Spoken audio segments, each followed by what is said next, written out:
এ দলে আছে রোদসী, প্রিয়ঙ্কি, আনিসা, শাশ্বত। প্রতি বছরই এই সময়টার জন্য আমরা অপেক্ষা করি।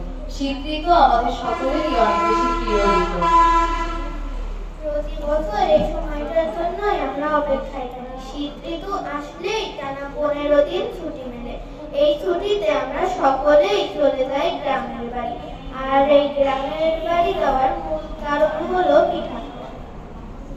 দাদি এত মজার মজার পিঠা বানায়, খেলেই মন ভরে যায়। আমার প্রিয় পিঠা হলো ভাপা পিঠা আর পাটি-সাপটা পিঠা।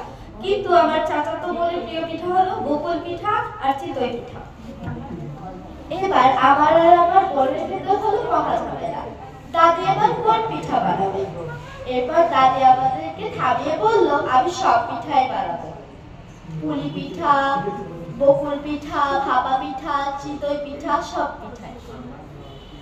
এরপর